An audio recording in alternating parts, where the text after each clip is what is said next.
Hello बच्चों, good morning. आप सभी का स्वागत है। तो चलिए आज संस्कृत में हम चौथा पाठ पढ़ेंगे। देखिए चौथा पाठ क्या है।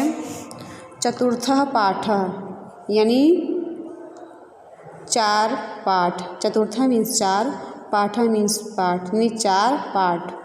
इसका नाम है चाणक्य वचनानि, चाणक्य के वचन, चाणक्य के वचन इसका पाठ का नाम है। ये देखिए क्या है आगे। चाणक्यः चंद्रगुप्त मौर्यस्य गुरु आसीत्। चाणक्य चंद्रगुप्त मौर्य के गुरु थे। जो चाणक्य थे वह चंद्रगुप्त मौर्य के गुरु थे। आप उस चाणक्य के बारे में और चंद्रगुप्त के बारे में जानते ही होंगे। सह महान राजनीतिज्ञः अर्थशास्त्रज्ञः च आसीत् यानी वह महान राजनीति के ज्ञाता तथा अर्थशास्त्र के जानकार थे। चाणक्य नीति कौटिल्यम अर्थशास्त्रम च एतौ द्वौ ग्रंथौ प्रसिद्धौ स्तः यानी चाणक्य नीति और कौटिल्य अर्थशास्त्र यह यानी कौटिल्य के दो ग्रंथ हैं। यानी कि चाणक्य नीति और कौटिल्य अर्थशास्त्र ये दो उसके प्रसिद्ध ग्रंथ थे। चाणक्यः नंदवंशस्य उन्मूलनं कृत्वा चंद्रगुप्त मौर्यं सिंहासने स्थापितवान्। यानी जो चाणक्य थे वह नंद वंश का विनाश करके, उन्मूलन मीन्स विनाश करके, चंद्रगुप्त मौर्य को सिंहासन पर बिठाया। तस्य वचनानि अत्र प्रस्तुत्यन्ते यानी उन्हीं के वचन यहाँ पर प्रस्तुत किए जाते हैं। अब देखिए उनके वचन क्या थे। मातः शत्रु पिता वैरी एन बालो न पाठितः यानी एन माने जिसने, एन माने जिसने या जिसके द्वारा, बालो न पाठितः यानी जिसने अपने बच्चों को नहीं पढ़ाया, यानी जिसके द्वारा अपने बच्चों को नहीं पढ़ाया गया, वे माता पिता शत्रु के समान होते हैं। यानी कि दुश्मन, शत्रु मीन्स दुश्मन होता है, यानी वे माता पिता शत्रु के समान होते हैं जिसने अपने बच्चों को नहीं पढ़ाया है।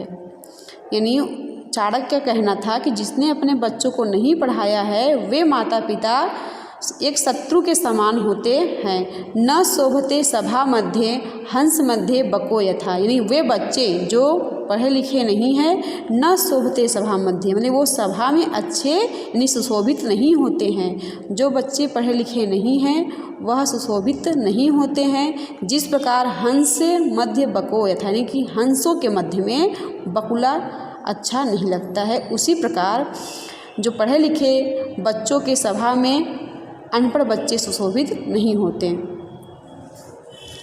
फिर आगे है अधमाः धनम इच्छन्ति धनम मानं च मध्यमाः उत्तमाः मानं इच्छन्ति मानो ही महतम धनम। अधमा, अधमा भी होता है निम्न श्रेणी के लोग, यानी सबसे नीचे श्रेणी के लोग धनम इच्छन्ति धन की इच्छा करते हैं। जो सबसे निम्न कोटि के निम्न श्रेणी के लोग हैं वह धन की इच्छा करते हैं। फिर धनम मानम च मध्यमा जो बीच मीडियम श्रेणी के लोग होते हैं वह धन और मान सम्मान दोनों को चाहने वाले होते हैं। उत्तमा मानम इच्छन्ति और जो सबसे ऊंचे श्रेणी के होते हैं यानी उत्तम श्रेणी के जो होते हैं वह सिर्फ मान सम्मान को ही चाहते हैं। मानो ही महताम धनम उनके लिए सम्मान ही सबसे बड़ा धन होता है। जल बिंदु निपातेन क्रमशः पूर्यते घटः यानी कि जल बिंदुओं को गिराते रहने से, जल की बूंदों को यानी जो जल की बूंदें होती हैं उसको गिराने से क्रमशः पूर्यते घटा यानी पूर्यते मीन्स भर जाता है, घटा मीन्स घड़ा यानी एक एक बूंद से घड़ा भर जाता है। जल निपातेंत यानी कि जल की बूंद जो बिंदु होती है, जो बूंद होती है वह हमेशा गिराते रहने से घड़ा जो है भर जाता है। उसी प्रकार सहेतु उसी प्रकार सर्व विद्या नाम धर्मस्य च धनस्य च यानी कि धर्म भी और धन का भी तथा इसके बाद विद्या का भी संचय करके वह भी बढ़ जाते हैं। जैसे कि धन का भी संचय करो, धन का भी संचय करो और विद्या का भी संचय करो तो वह एक दिन वह भी भर जाता है, यानी कि वो भी पर्याप्त हो जाता है। सुखार्थी चेत यजेत विद्याम, विद्यार्थी चेत यजेत सुखम, सुखार्थिनः कुतो विद्या, विद्यार्थिनः कुतः सुखम। यानी जो सुखार्थी है, जो सुख को चाहने वाला होता है, जो सुखार्थी यानी सुख को चाहने वाला, चेत यजेत यानी छोड़ देता है विद्या, यानी विद्या को छोड़ देता है। जो सुख को चाहता है वह विद्या को छोड़ देता है, यानी उसको छोड़ देना चाहिए। विद्यार्थी चेति जेत सुखम, और जो विद्यार्थी होता है, जो यानी कि विद्या को चाहने वाला होता है, वह सुख का त्याग कर देता है। देखिए बार फिर से, सुखार्थी यानी कि सुख को चाहने वाले, सुख को चाहने वाले विद्या को छोड़ देते हैं, यानी कि विद्या का अर्जन नहीं करते हैं। और जो विद्यार्थी होते हैं वह सुख को छोड़ देते हैं। सुखार्थिना कुतो विद्या, सुखार्थिना कुतो विद्या, जो सुख के चाहने वाले हैं, जो सुख को चाहने वाले हैं, उनके पास विद्या कहाँ है। कुतो मीन्स कहाँ, विद्या, यानी कि उनके पास कहाँ विद्या होती है। विद्यार्थिना कुतम सुखम, और जो विद्यार्थी होता है उसको सुख नहीं होता है, यानी उसको कहाँ सुख है। तक्षकस्य विषम दंते, मक्षिकायाः विषम मुखे, वृश्चिकस्य विषम पुच्छे, सर्वांगे दुर्जनस्य तु। यानी तक्षकस्य यानी तक्षक एक जाति प्रजाति होती है, सांप की प्रजाति होती है, यानी सांप जो होता है, आप लोग जानते होंगे सांप को, सांप की एक प्रजाति होती है तक्षक। तो उस जो तक्षक प्रजाति का सांप होता है उसके दंत में विष होता है, यानी जहर होता है। और मक्षिकाया विषम मुखे, और जो मक्खियाँ होती हैं उनके मुख में विष होता है। वृश्चिकस्य विषम पुच्छे, वृश्चिकस्य मीन्स होता है बिच्छू, बिच्छू के पूँछ में विष होता है। सर्वांगे दुर्जनस्य तु, यानी कि लेकिन जो दुष्ट प्रजाति का यानी दुष्ट स्वभाव का इंसान होता है उसके तो पूरे शरीर में विष भरा हुआ है। नहीं, चाणक्य का कहना है कि तक्षक प्रजाति के सांप के दंत में यानी कि दांत में विष होता है और मक्खी के मुख में विष होता है और तथा बिच्छू के पूँछ में विष होता है, लेकिन दुर्जन प्रजाति के इंसान के तो पूरे शरीर में विष भरा होता है। कामधेनु गुणा विद्या सर्वदा फलदायिनी, प्रवासे मातृ सदृशी विद्या गुप्त धनम स्मृतम।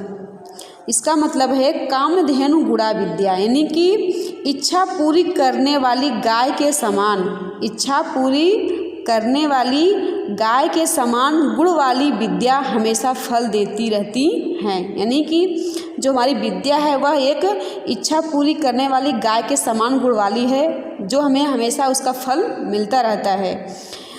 प्रवासे मातृ सदृशी, यानी कि विदेशों में मातृ सदृशी विद्या यानी कि माता के समान होती हैं। जो हमारी विद्या है वह बाहर यानी कि विदेशों में हमारे माता के समान रहती हैं। गुप्त धनम स्मृतम, यानी एक गुप्त धन के रूप में भी होती हैं। मतलब ये जो विद्या है, विद्या रूपी जो धन है, यह एक प्रकार का गुप्त धन है। एके नापि सुवृक्षेण पुष्पितेन सुगंधिना वासितम तद्वनम सर्वम सुपुत्रेण कुलम यथा, यानी जिस प्रकार एक वृक्ष में लगे हुए फूल सभी वृक्षों को सुगंधित कर देता है, यानी जिस प्रकार एक ही वृक्ष में लगे हुए फूल सभी यानी वनों को, सभी प्रकार से वनों को सुगंधित कर देता है, उसी प्रकार वासितम तद्वनम सर्व सुपुत्रेण कुलम यथा, यानी एक पुत्र जब पूरे कुल को उद्धार कर देता है। यानी एक पुत्र होने से, एक मतलब एक परिवार में एक पुत्र होने से वह पूरे वंश का उद्धार कर देता है। तो बच्चों ये आपका पाठ समाप्त होता है। इसके बाद है आपका अभ्यास कार्य जो PDF के माध्यम से भेजूंगी। धन्यवाद।